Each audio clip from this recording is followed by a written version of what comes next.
अस्सलाम वालेकुम स्टूडेंट आज हम अपने यूनिट 1 की लास्ट एक्सरसाइज है 1.4 उसको अटेम्प्ट करेंगे। देखते हैं कि 1.4 में हमारे पास क्या कुछ है।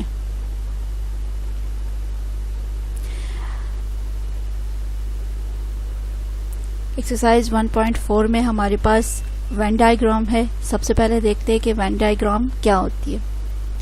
Pictorial representations of sets represented by closed figure are called set diagrams or Venn diagrams। ठीक है कि आपके पास जो भी आपने अभी तक सीखा A union B, A intersection B या कॉम्प्लीमेंट, उनको जब आप रिप्रेजेंट करते हो डायग्राम के थ्रू, ग्राफिकली आप उसको रिप्रेजेंट करते हो तो वो आपके पास वेन डायग्राम कहलाया जाता है। Operation on Venn diagrams, union and intersection of sets. For example कि हमारे पास एक सेट A है जिसके एलिमेंट्स है 1 2 3 4 और हमारे पास एक सेट है B जिसके एलिमेंट्स है 3 4 5 6। तो हमने फाइंड करना है A यूनियन B और A इंटरसेक्शन B। जब हम A यूनियन B फाइंड करेंगे तो हमारे पास सेट बनेगा 1 2 3 4 5 एंड 6 का, और जब हम A इंटरसेक्शन B फाइंड करेंगे तो हमने कॉमन एलिमेंट को पिक करना है जो कि हमारे पास 3 और 4 है, जो कि दोनों सेट्स में बिलोंग करते हैं। तो इसको जब ग्राफिकली हम रिप्रेजेंट करेंगे तो कैसे करेंगे देखते हैं। ये देखिए आप यहाँ पे A यूनियन B है हमारे पास। हमने सर्कल ड्रॉ करना है, एक सर्कल हमने ड्रॉ करना है A को रिप्रेजेंट करने के लिए और एक दूसरा सर्कल हमने ड्रॉ करना है B को रिप्रेजेंट करने के लिए। ये जो आपका एरिया है, ठीक है, ये जो आपका एरिया है, यहाँ पे आपने उन एलिमेंट्स को लिखना है जो आपके पास सेट A में भी मौजूद है और सेट B में भी मौजूद है। इस एरिया को याद रखें कि ये एरिया आपके पास वो एरिया है जिसमें वो एलिमेंट लिखे जाते हैं जो आपके पास दोनों सेट में बिलोंग करते हैं, जबकि जो बाकी एलिमेंट्स है वो आपने यहाँ कहीं भी आप लिख सकते हो। इस 1 को आप यहाँ भी लिख सकते हो, 2 को आप यहाँ भी लिख सकते हो, इसी तरह 5 को आप यहाँ भी लिख सकते हो। ये जो बाकी मान लो जितना भी ये एरिया है, इसमें आप बाकी B के एलिमेंट्स और इसमें आप A के एलिमेंट्स लिख सकते हो। फिर जब आप यूनियन फाइंड करते हो इस पे, तो आपने इन दोनों सर्कल को कलर करना है। इसी तरह जब आप इंटरसेक्शन फाइंड करते हो तो लिखना आपने बिल्कुल उसी तरह है जैसे आपने A यूनियन B में लिखा है, लेकिन सिर्फ आपने उस एरिया को लेना है जो आपके पास जिसमें कॉमन एलिमेंट हो। तो A और B में आपके पास कॉमन एलिमेंट जो है वो 3 और 4 है, तो आपने सिर्फ इस एरिया को कलर करना है, बाकी को आपने ऐसे ही छोड़ देना है। तो graphically representation of A union B और A इंटरसेक्शन B इस तरह से होती है। ठीक है, अभी हम अपनी एक्सरसाइज की तरफ मूव करते हैं। यहाँ पे आप देखें कि U हमारे पास है 1 2 3 4 up to 10। Then find A union B and A intersection B in each of the following cases and draw their Venn diagrams. ठीक है, ये फर्स्ट है आपके पास A जो है वो आपके पास 2 3 4 इसके एलिमेंट है आपके पास 2 3 एंड 4, और सेट B जो है उसके एलिमेंट्स आपके पास है 1 2 3 4 एंड 5। ठीक है, अब आपने इसको ग्राफिकली आप इसको कैसे रिप्रेजेंट करोगे। यहाँ पे देखे A यूनियन B के लिए, A यूनियन B के लिए देखे आप इस तरह का एक एरिया ले लोगे। ठीक है, एक रेक्टेंगल आप ले लोगे, उसमें आपने यहाँ U लिखना है और U लिखने के बाद यहाँ आपने वो एलिमेंट्स लिखने हैं जो सेट A और B में बिलोंग नहीं करते, बल्कि वो यूनिवर्सल सेट से बिलोंग करते हो। अब आप देखें कि आपके पास सेट A में कोई ऐसा एलिमेंट नहीं है, मतलब ये सारे के सारे सेम है। यहाँ देखें 2 3 4 और यहाँ भी आपके पास 2 3 4 है, तो इसको आपने इस एरिया में लिखना है। ये वो एरिया है जो सेट A का भी है और सेट B का भी है। तो यहाँ पे आपने इन दोनों सेट्स के कॉमन एलिमेंट को लिखना है। तो यहाँ पे अब आपके पास सेट A का कोई दूसरा ऐसा एलिमेंट नहीं है जो कि B में ना हो, लिहाजा इस एरिया को आपने ऐसे ही छोड़ देना है। फिर इसी तरह आपके पास B में जो एलिमेंट बच जाते हैं वो 1 और 5 है, तो वो आप यहाँ कहीं भी लिख सकते हो। इसके बाद आप देखें कि यूनिवर्सल सेट्स के बहुत सारे एलिमेंट्स है जो इन दो सेट में नहीं है, वो मैं यहाँ इस एरिया में, ये जो एरिया है इसमें कहीं भी लिख सकती हूँ। जैसे कि मैंने यहाँ लिखा 6, 7, 8, 9 और 10। और मैंने फिर जब ये A यूनियन B है तो फिर इन दोनों सर्कल को कलर करना है। कोई सा भी लाइट सा कलर आप ले जिसमें आपका लिखा हुआ साफ नज़र आए। अब इसी सेट पे जब आप इंटरसेक्शन फाइंड करोगे जो बिल्कुल सेम यही होगा आपके पास, लेकिन इस एरिया को फिर आपने कलर नहीं करना, आपने जस्ट उस एरिया को कलर करना है जिसमें आपके पास कॉमन एलिमेंट हो।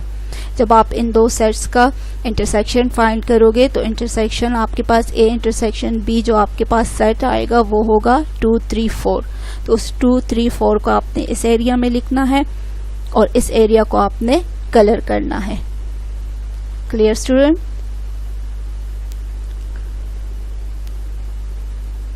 अब पार्ट 2 है हमारे पास, जिसमें हमारे पास सेट A के एलिमेंट है 2, 4, 6, 8 और 10 और B के एलिमेंट है 6 और 8। इसको हम कैसे रिप्रेजेंट करेंगे? यहाँ पे देखें कि जो यूनिवर्सल सेट के बाकी एलिमेंट है यानी 1, 3, 5, 7 और 9, ठीक है, उसको मैंने ऐसे ही इस एरिया में लिखा क्योंकि ये दोनों सेट से बिलोंग नहीं करते। और यहाँ पे सेट A के एलिमेंट 2, 4 और 10 मैंने लिख दिए।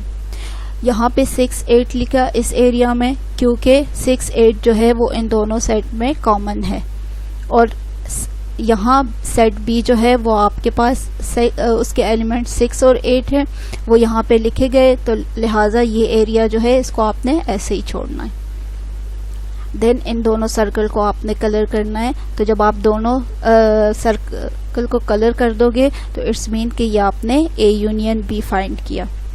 जब आप इसी का A इंटरसेक्शन B फाइंड करोगे तो जस्ट आपने इस एरिया को फिर कलर करना है।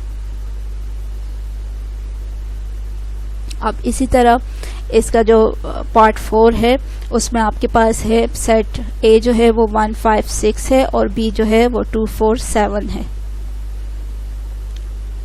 अब आप देखें स्टूडेंट, यहाँ पे एक चीज़ याद रखें कि यहाँ पे सेट A का कोई एलिमेंट जो है वो सेट B में मौजूद नहीं है और सेट B का कोई एलिमेंट जो है वो सेट A में मौजूद नहीं, यानी ये दोनों सेट ऐसे हैं जिनमें कोई भी कॉमन एलिमेंट नहीं है। तो जब कोई भी कॉमन एलिमेंट ना हो तो सर्कल को आपने इस तरह लिखना है अलग अलग से, और फिर सेट A के आपने एलिमेंट्स यहाँ इस सर्कल में कहीं भी लिखने हैं और इसी तरह सेट B के एलिमेंट्स को इन सर्कल में कहीं भी लिख देना है, और यूनिवर्सल सेट के जो बाकी एलिमेंट्स है उसको आपने इस एरिया में लिख देना है। क्लियर? और फिर इन दोनों को आपने कलर कर देना है। इसी तरह जब आप A इंटरसेक्शन B फाइंड करोगे तो A इंटरसेक्शन B यहाँ आपके पास कोई भी एलिमेंट कॉमन नहीं है, लिहाजा आपने इस एरिया को कलर भी नहीं करना, शेड भी नहीं करना, इसको ऐसे ही छोड़ देना है। तो ये शो करता है A इंटरसेक्शन B को, यानी इन दोनों सर्कल में यानी इन दोनों सेट में कोई भी एलिमेंट जो है वो आपके पास कॉमन नहीं है। होप कि आपको इसकी अच्छी तरह से समझ आ गई होगी। फिर भी अगर आपको कोई भी कंफ्यूजन हो तो आप मुझसे पूछ सकते हैं। नेक्स्ट स्टूडेंट, हमारे पास क्वेश्चन नंबर 2 है। क्वेश्चन नंबर 2 में क्या बताया जा रहा है? If U is equal to A, B, C, D, E, F एक यूनिवर्सल सेट है और इसके एलिमेंट्स आपके पास ये है। Then find A complement, B complement, A difference B and B difference A। The following question also draw their Venn diagrams. ठीक है, इनको आपने फाइंड करना है और जो रिजल्ट आए उनको आपने ग्राफिकली रिप्रेजेंट भी करना है। अब आपके पास क्वेश्चन नंबर 2 का फर्स्ट पार्ट है। सेट A है आपके पास जिसके एलिमेंट्स है आपके पास A और B, और सेट B है जिसके एलिमेंट्स है आपके पास A, B और C। हमने इस पे इन्हीं सेट को लेके हमने A कॉम्प्लीमेंट को भी फाइंड करना है, B कॉम्प्लीमेंट भी फाइंड करना है, A डिफरेंस B भी फाइंड करना है और B डिफरेंस A भी फाइंड करना है। तो लेट्स स्टार्ट। सबसे पहले हम A कॉम्प्लीमेंट फाइंड करेंगे।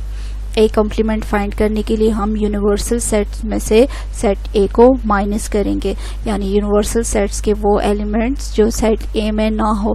तो यूनिवर्सल सेट्स के कौन से एलिमेंट है, ए और बी। ए और बी आपके पास कैंसिल हो जाएंगे, तो देन आपके पास रह जाएंगे ए कॉम्प्लीमेंट जो सेट है वो आपके पास आ जाएगा सी, डी, ई और एफ। ठीक है, तो ये जो सर्कल है यहाँ आपने एक ही सर्कल ड्रा करना है। उस एक सर्कल में आपने उन एलिमेंट्स को लिखना है। ये सर्कल ए को शो करता है, ठीक है, और इसमें आपने वो एलिमेंट्स लिखने हैं जो कॉमन है, जो यूनिवर्सल सेट में और सेट ए में कॉमन है। तो वो कॉमन एलिमेंट्स ए और बी है, और जो बाकी के एलिमेंट्स है वो आपने इस एरिया में लिख देने हैं। ठीक है, ये जो बाकी के यानी ए कॉम्प्लीमेंट आपके पास क्या आया, सी, डी, ई और एफ। तो ए कॉम्प्लीमेंट को आपने इस तरह शो करना है।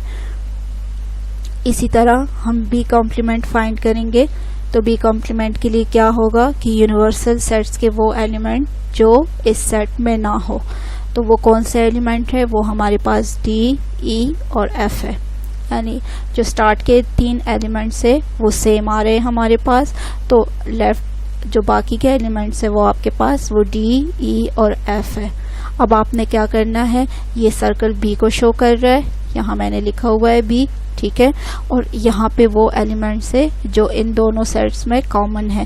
तो कॉमन एलिमेंट्स को आपने इस एरिया में लिख देना है, ठीक है, और इसको ये जो बाकी एरिया है ये यानी ये ए कॉम्प्लीमेंट को शो करता है, और इसको आपने कलर करना है। जो आपसे पूछा जाए और जो आपने शो करना हो उस एरिया को या आपने कलर करना है या थोड़ा सा इस तरह शेड देना है उसको, कोई भी अपने पसंद का, लेकिन बहुत डार्क ना हो ताकि उसमें ये जो आपका लिखा हुआ हो वो क्लियरली नज़र भी आए। तो यहाँ पर आपने बी कॉम्प्लीमेंट के जो एलिमेंट्स है वो आपने लिखने हैं, वो है आपके पास डी, ई और एफ, और बाकी जो ये एरिया है आपका इसको आपने कलर कर देना है।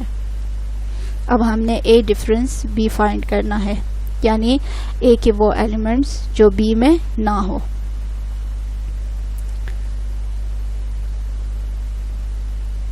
तो ए डिफरेंस बी आपके पास एक एम्प्टी सेट आएगा, क्योंकि यहाँ पे देखें तो आपके पास ऐसा कोई एलिमेंट्स नहीं है इसका सेट ए का जो बी से बी में बिलोंग ना करे, यानी दोनों के दोनों यहाँ ए और बी है और यहाँ भी ए और बी है। तो देन ए डिफरेंस बी आपके पास एक एम्प्टी सेट आएगा।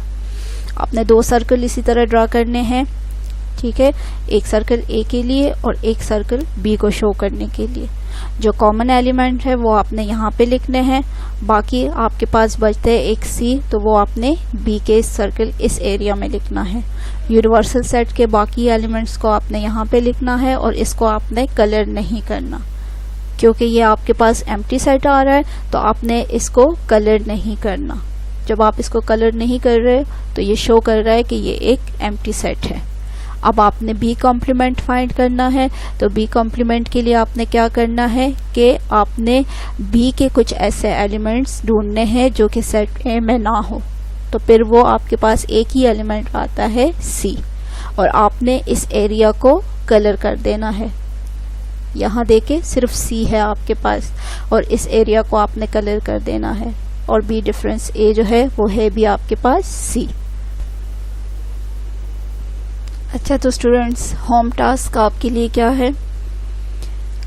होम टास्क में स्टूडेंट एक्सरसाइज 1.4 का क्वेश्चन नंबर 1 का पार्ट 3 और क्वेश्चन नंबर 2 के पार्ट्स 2, 3 एंड 4 ये आपने अटेम्प्ट करने हैं। जो क्वेश्चन मैंने आपको सॉल्व करके दिए उसको भी आपने अपनी नीट नोटबुक के ऊपर लिखना है, और बाकी के जो पार्ट्स है जो आपने खुद सॉल्व करने हैं उन्हीं क्वेश्चन को सामने रख के उन्हीं सोल्यूशन से गाइड लेके आपने आगे इन क्वेश्चन को सॉल्व करना है।